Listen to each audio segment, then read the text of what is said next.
আল্লাহ, মোমেনের আর কত রক্ত ঝরবে না?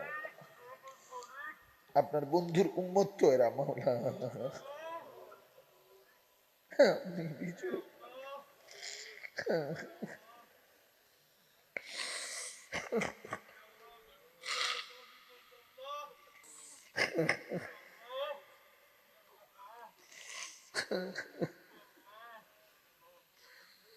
আল্লাহ,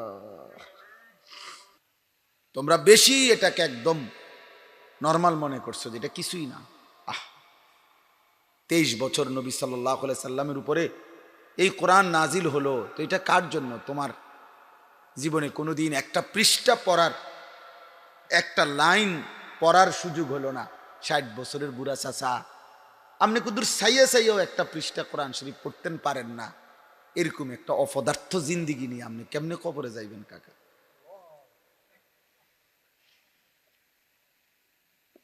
হ্যাঁ, আস্তাগফিরুল্লাহ, আস্তাগফির।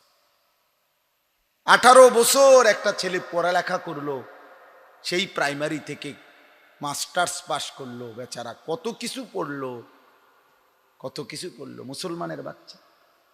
তার বাপের না হয়তো কত লক্ষ টাকা খরচ গেল, কোটি টাকা খরচ গেল, বিনিময়ে 16 বছরেও কোনোদিন ও কোরআন শরীফের একটা পৃষ্ঠা শুদ্ধ পড়ার সুযোগে পায় নাই।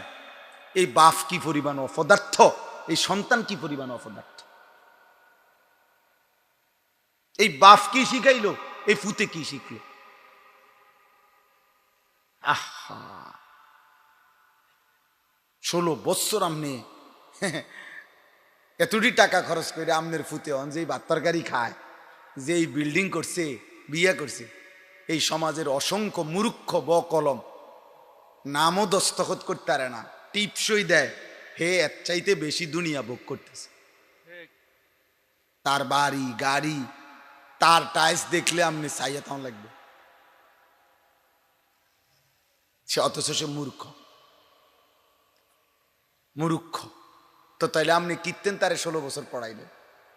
যদি বলেন না হুজুর শিক্ষার দাম আছে, তো শিক্ষার দাম যদি হয় তো এটা কি শিক্ষা, কি শিখাইলেন যে শিখার পরে 16 বছর পরেও ও তার বানানেওয়ালা চেনে না, মনিব চেনে না, কাকে সাজদা দিতে হবে এটাই জানলো না, ওরে কি শিখাইলেন নিয়ে?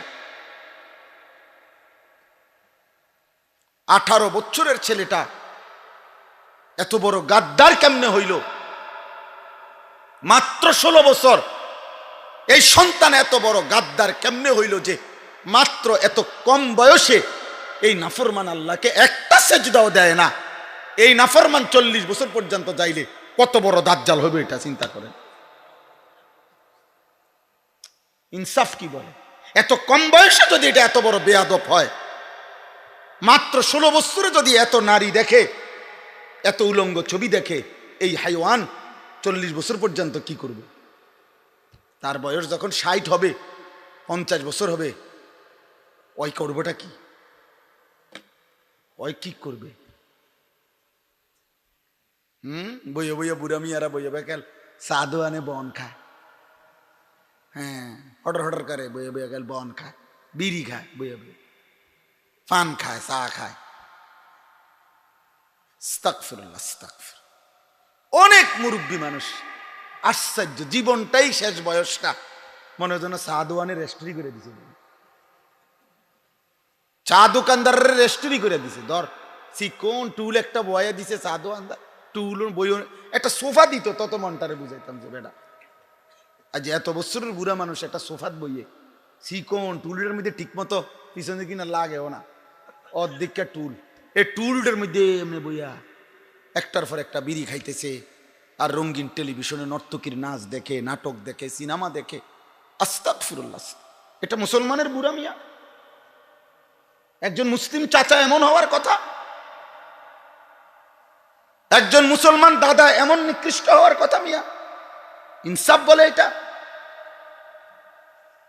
60 বছর বয়স্ক বুড়ো মানুষও যদি এমন বেহায়া হয়, যে উনি এখনো নাটক দেখে, নর্তকী দেখে, ওই সমাজের কিশোর তাহলে শিখবে কাকে? বলেন। 60 বছর বয়সী দাদাও যদি বিড়ি সিগারেট খাইতে খাইতে নাতিরে যদি কয়, নাতি পড়ালেখা করে মানুষ হও, নাতি যদি কয় দাদা মনে কিছু নিয়ে নামদের মতো নিয়ে হইতাম, হ্যাঁ, তখন আমার মতো হইলে তো এটাই কইলে হইলে আল্লাহ বাঁচাইছে, আপনি আমার দাদা না, চিনছেন নাম না আমার। আমি যদি আপনার নাতি হইতাম তো ঠিকই এটা কইলাম। হ্যাঁ, যদি বলেন না নাতি আমার মতো হইও না, বাইজিদ বুস্তামির মতো হইও, তো তাহলে নাতি যদি জিজ্ঞাসা করে দাদা যেটা আমনের গায়ে সইল না, আমনের শৈলে কুলাইল না, যেটা আমারে গায়েটা চাপাইতেন আছেন, তখন কি বলবেন? অতএব জওয়ান বুড়ো, নারী পুরুষ, বয়স্ক কিশোর, আমি আপনি প্রত্যেকে খোদার কসম ভাবা উচিত। বাপ, আমার প্রথম কথা এটা।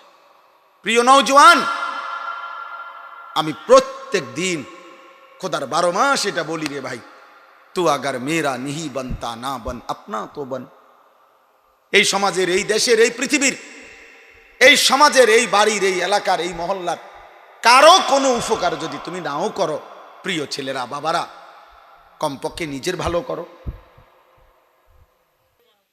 অনেক জনসমর্থন দিয়ে আমি কোনো প্রার্থী না, আমি কোনো প্রার্থী না, আমার কোনো মার্কা নাই। অতএব দয়া করে আল্লাহর জন্য আসছি আমরা, আখেরাতের আশায় 2-4টা কথা বলা শোনা, এটা মাকসাদ। এই জন্য আমি অনুরোধও করলাম, আদেশও করলাম, একজনও মোবাইল হাতে ধরে উঠায়ও না, এটা ভালো হবে দোস্ত। আমাদের এটা পরীক্ষিত আমল, যে তাজরেবা, অভিজ্ঞতা। মোবাইলটাকে পকেটে রেখে যদি কেউ দিল দিয়া, মনোযোগ দিয়ে, চোখের দিকে তাকায় আল্লাহর কথা কিছুক্ষণ শুনে, ধীরে ধীরে আলহামদুলিল্লাহ জিন্দিগি পরিবর্তন হয়, একটা মানসিকতা তৈরি হয়, সামান্যতম হলেও বিবেক জাগে, অনুভূতি জাগে। আর যদি অনুভূতি না জাগে তো কোনো লাভ হয় না। এই জন্য দয়া করে দোস্ত, প্রত্যেকে আমার এই কথাটা মানলে ভালো। দ্বিতীয় অনুরোধ হলো, এই দাঁড়ানোওয়ালারা এখানে দেখেন, এই যে এই সাইডে আরো জায়গা আছে, তোমরা ভাই নওজোয়ান, তোমরা যদি আরেকটু চাপাইয়া বসো ডানে বামে, তাহলে পিছনে জায়গা খালি হবে। সবাই যদি একটু 1-2 ইঞ্চি, না এরা এনে আসা পারবে না, এরা সরতে হবে। আমি বলতেছি রাখেন, আপনি তোমরা ভাই, তোমরা নওজোয়ান আরো চাপাইয়া বসো, ওরা তখন জায়গা হবে, ওইখান থেকে ডিঙ্গাইয়া আসতে কষ্ট হবে। সবাই একটু নড়াচড়া করেন। দেখেন, এটা কোরআনুল কারীমের আদেশ, আল্লাহর আদেশ। যদি কথা বলেন না, একদম কথা বলবেন না, নিষেধ করলেন। এমনি আগান ভাইয়া। একজন মুসলমানকে দ্বীনি মজলিসে জায়গা করে দেওয়া অনেক বড় নেকির কাজ। আল্লাহ নিজে বলছে যে তোমাদেরকে যখন কোনো মজলিসে জায়গা ছেড়ে দিতে বলা হয়, তোমরা জায়গা করে দিও, আমি আল্লাহ তোমাদের অন্তর প্রশস্ত করে দেব। কোরআন শরীফের আয়াত, ইজা কিলা লাকুম তাফাসসাহু ফিল মাজালিস ফাফসাহু ইয়াফসাহিল্লাহু লাকুম। আর কাউরে আল্লাহ দিল প্রশস্ত করা মানে কি? আল্লাহ তাআলা কারো অন্তর প্রশস্ত করে দেওয়া, এ কথার অর্থ হইল আল্লাহ তাআলা তার অন্তরের মধ্যে ঈমান ইসলামের নূর দান করবে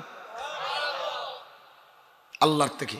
আফামান শারাহাল্লাহু সাদরাহু লিল ইসলাম ফাহুয়া আলা নূরিম মির রাব্বি। আল্লাহ তাআলা কোরআনে বলছেন, আল্লাহ যার অন্তর, বক্ষ, সিনা ইসলামের জন্য প্রশস্ত করে দেয়, তাকে আল্লাহ তাআলা তার নিজের পক্ষ থেকে একটা নূর, আলো দিয়ে দেয়।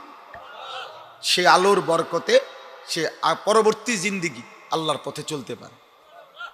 অনেক বড় ফজিলত, অনেক বড়। আল্লাহ কোরআনে বলছে, ফামান ইউরিদিল্লাহু আন ইয়াহদিয়াহু ইয়াশরাহ সাদরাহু লিল ইসলাম। আল্লাহ নিজে যার হেদায়েত চায়, আল্লাহ যাকে হেদায়েত দিতে চায়, আল্লাহ নিজেই বলছেন আল্লাহ তাকে ইসলামের জন্য তার সিনা, তার বক্ষ প্রশস্ত করে দেয়, উন্মোচিত করে দেয়। তো এটা আল্লাহ এখানে ওয়াদা দিস, তুমি আমার বান্দার জন্য জায়গা করে দিও, ইয়াফসাহিল্লাহু লাকুম, তোমাদের জন্য আল্লাহ প্রশস্ত করে দিবে। তাহলে আমি যদি এক ইঞ্চি জায়গা ছেড়ে দেওয়ার বরকতে যদি আরেকজন ভাই বসতে পারে, আর এর বরকতে আল্লাহ যদি আমার দিলের মধ্যে একটু নূর দেয়, এটা অনেক বড় বরকত। ছেড়ে দিলাম সামান্য, পাইলাম অনেক বেশি, অনেক বেশি, অনেক বড় নিয়ামত। এজন্য এটা জরুরি। তোমরা বাকি যারা নওজোয়ান, দয়া করে তোমরাও যদি কোনোভাবেই আর ভিতরে বসার সুযোগ না হয়, তো প্রয়োজনে নিজেদের জুতার উপরে ওইখানেই বসো, রাস্তার উপরেই বসো, তাইলেও বরকত হবে ভাই। যে যতক্ষণই শোনেন কোনো অসুবিধা নেই, 2 মিনিট শুনলে 2 মিনিট পরে যায়েন গা, 20 মিনিট পরে হলে 20 মিনিট পরে চলে যায়েন, কোনো অসুবিধা নেই।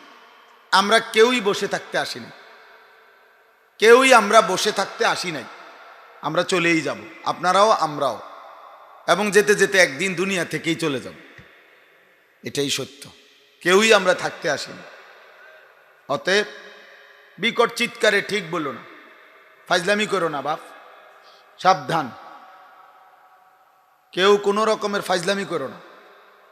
আল্লাহর কথা বলার পরে যদি সামান্য বিদ্রুপ কেউ করে, তো এটা কুফরি। সাবধান, কোনো আলেমের কোনো কথা, কোনো দ্বীনের কোনো কথাকে যদি যেই কোনো কিছু সামান্য তুচ্ছতাচ্ছিল্য করে বুঝে শুনে, তো এটা কুফরি, ইস্তেহজা, অনেক বড় অপরাধ, অনেক বড় অপরাধ। একটা গুনাহ করা, এটা হলো একটা গুনাহ, আর একটা হলো এটাকে উপহাস করা, এটা কুফরি। যেমন দাড়ি না রাখা এটা গুনাহ, কিন্তু দাড়িকে অবজ্ঞা করা, তুচ্ছতাচ্ছিল্য করা, এটা কুফরি, কুফরি।